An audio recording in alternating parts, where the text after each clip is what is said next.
What am I doing? I'm playing basketball, can't you see?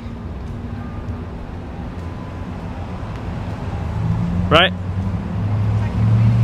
Ah, there you go. You answered your own question. That's good. Thank you, I will. You as well.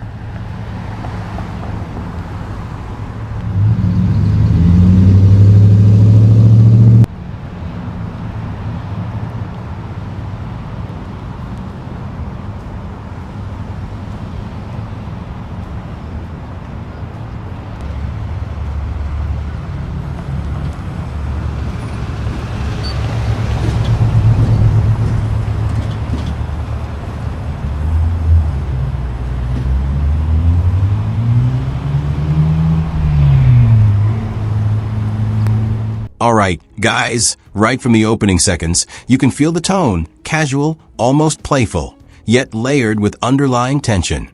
A simple exchange about playing basketball quickly flips into subtle sarcasm, setting the stage for what's really coming. This isn't just idle conversation. It's a preview of how quickly people question what they don't understand. The cameraman's calm but slightly sharp responses show confidence, while others seem unsure how to react.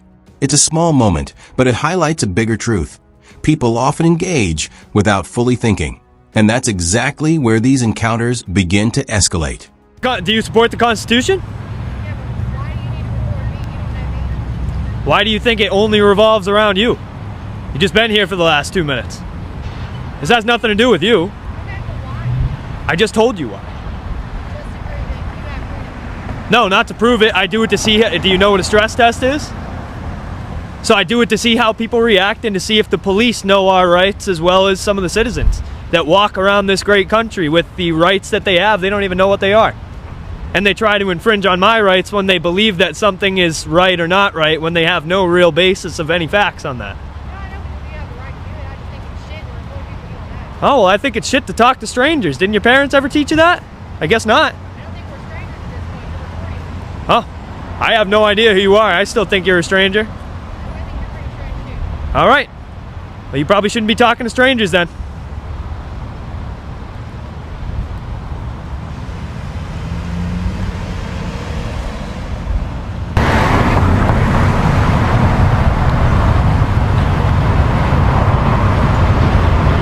Here's where the mission becomes crystal clear.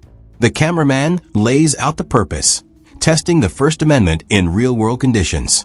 It's not about provocation, it's about observation. But notice the framing. Will people respect it, or will emotions take over? That line alone sets the expectation for conflict. This isn't just filming, it's a social experiment. The environment is calm, but the idea itself introduces friction. You can already anticipate resistance, because when rights are exercised openly, they often collide with personal discomfort and misunderstanding.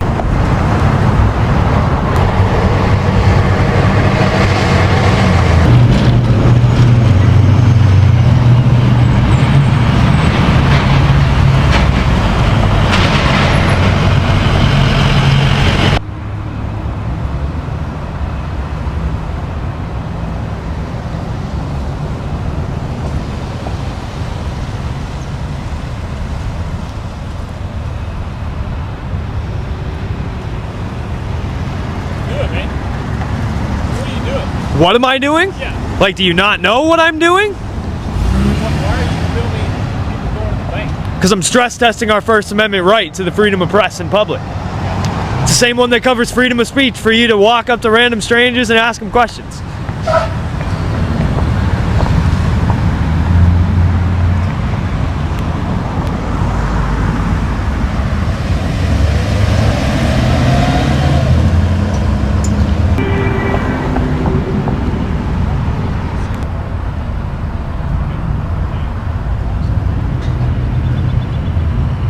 Now the first real pushback begins. A bystander questions the motive, and instantly, the conversation shifts from rights to personal feelings. The cameraman stays focused on principle, while the other person makes it personal. This is the classic disconnect. One side speaks legally, the other emotionally. The line, "Why do you think it revolves around you?" cuts through the tension. exposing how quickly people assume they're the subject. It's sharp, slightly confrontational, but revealing. This moment shows how meets ego, and ego rarely steps back quietly.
Somebody parking right here.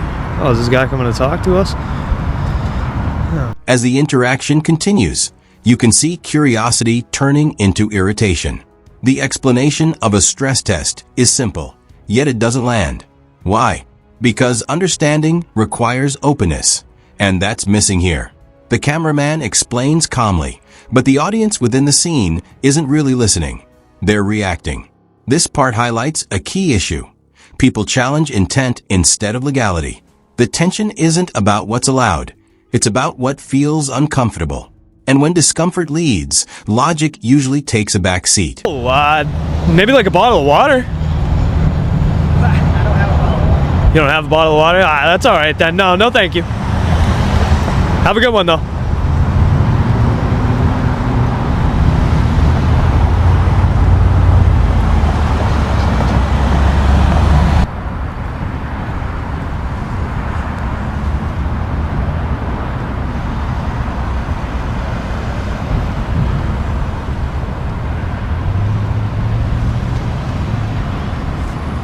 You can stop filming. Thank you. I could. You're welcome. Have a good one. Stop giving people orders. It'll work better for you. Oh.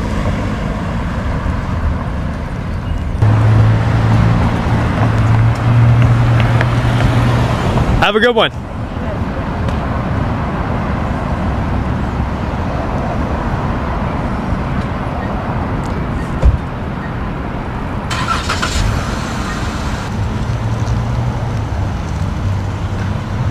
Oh boy.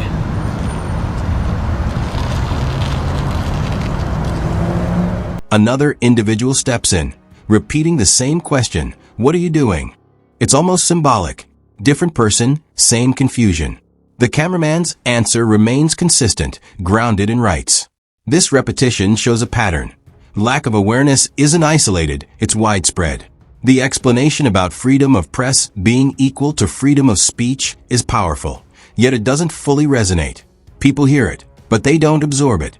This is where education meets resistance, and resistance is winning, at least emotionally.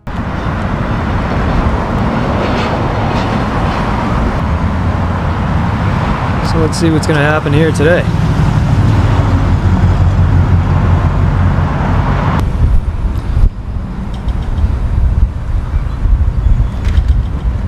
Oh boy. Here we go.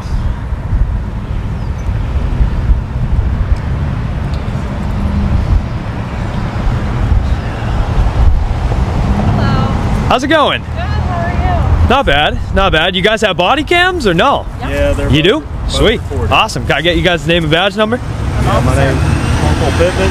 My badge number is 436. 436. Sweet. Thanks. Okay, so How can I help you guys today? what's going on here today? We got a call about you filming, taking pictures, stuff like that. Oh, wow. And you guys responded? Well, they said it was suspicious activity. Wow. We're not saying that- Suspicious activity. Yeah, nobody's saying that you filming or taking photographs is illegal. Right. They just asked if you could stay off the property, going, which that's keep their going. right as a business to ask you to stay off the property. Yeah, nobody's even been on their property. I haven't been on their property. Okay. So, But they do ask you, though, that they don't want you to rob their bank, though. That's a crime. Now the narration sharpens the focus. This is no longer just an interaction. It's a breakdown of behavior. People deflect, joke, or dismiss because they don't fully understand. It's easier to question motives than to admit ignorance. The mention of strangers becomes a distraction, pulling the conversation away from rights entirely. This is the turning point where the gap becomes obvious, not between people, but between knowledge and perception. And that gap is exactly what fuels these situations. stay off the property. Yeah, all I'm asking is you don't go in and rob any banks or commit any crimes or anything, and you won't be arrested. You'll be all good. All right. Do you have any form of identification that we can see? Do I have any form of identification? Yeah, like a driver's license, ID card, passport, anything. Am I being detained or something? I'm just asking if No? you'd be willing to provide any form of identification. So I'm not being detained? No, you're off their property right now from what I can see. Oh, okay. So long as that happens, you're not being detained. Cool. Because you're doing as they requested. All right. Cool. So you're not willing to give me anything? I mean, absent of crime, no, absolutely not. Okay, that's fine. All right, so just make sure you stay off their Yeah, property. just make sure you don't go around robbing any banks now. I don't plan on it. All right, neither do I. All right, have a good day. Have a good one.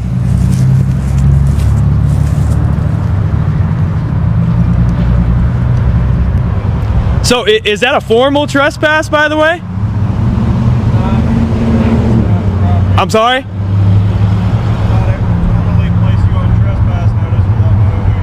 Oh, okay. So for how long? Yeah, for how long? That's what I'm saying. Oh, okay, sweet. Thank you. The energy shifts.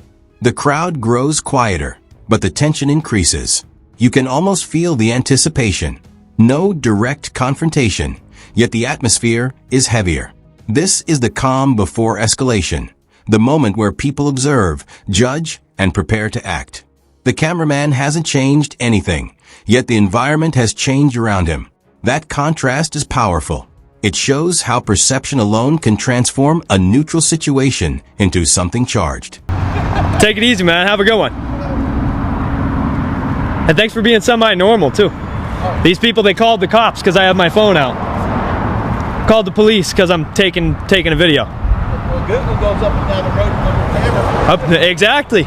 You know, they got about 1,000 cameras sitting on the outside of their building. Everybody here's got, car cams and everything like that, dash cams. You know, I mean, with the amount of cameras they have outside, you'd think they'd be all right with filming, but I guess not. I don't know, man. Crazy in 2025 too. It's crazy. Hey, hold on, careful! They got body cams. Whoa! Turn those off. You got people's feelings being hurt.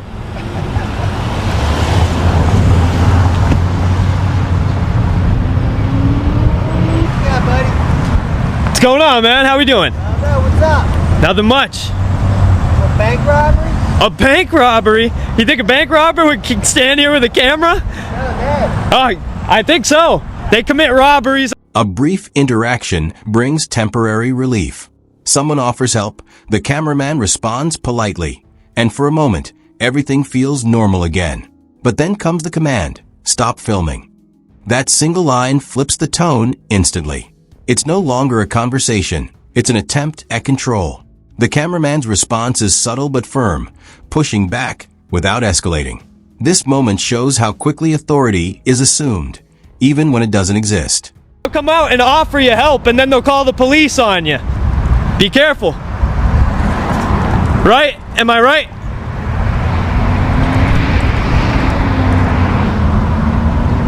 He's not too vocal anymore. So no formal trespass anymore? Or you guys done here? And no CAD number either? Nah, I didn't think so. And take it easy. You're dismissed though, buddy.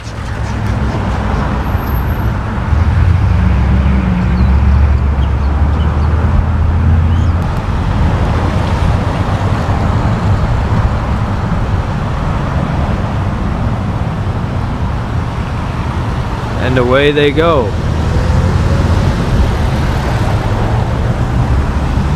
Off into the sunset.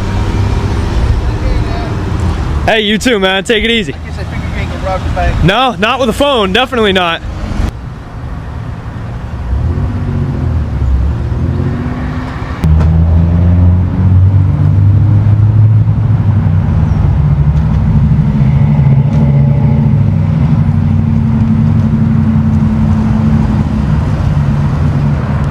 And just like that, the call is made. Suspicion replaces curiosity entirely. This is where assumptions take over facts. The cameraman remains calm, almost unfazed, while others escalate behind the scenes. This contrast is critical. One side is grounded in understanding, the other in uncertainty. The situation didn't change, only the perception did. And now, that perception is about to bring in law enforcement.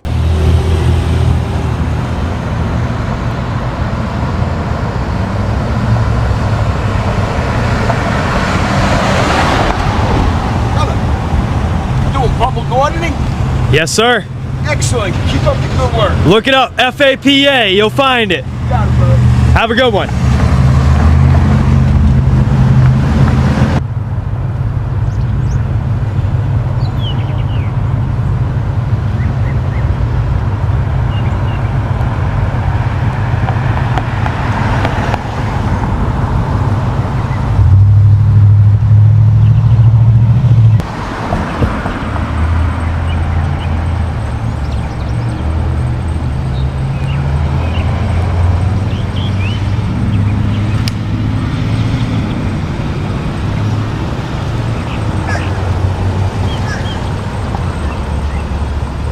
Have a good one, man.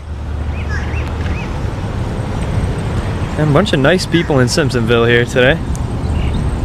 Too bad we got a couple of Karens ruin it for the rest of us.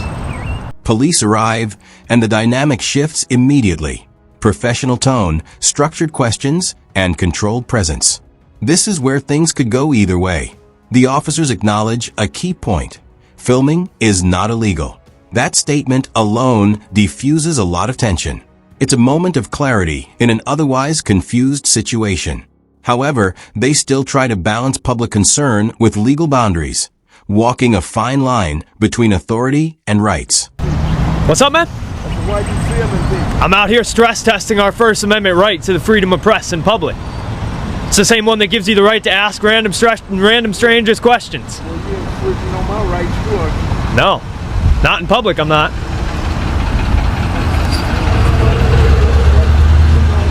I'm sorry? Why you picking on me?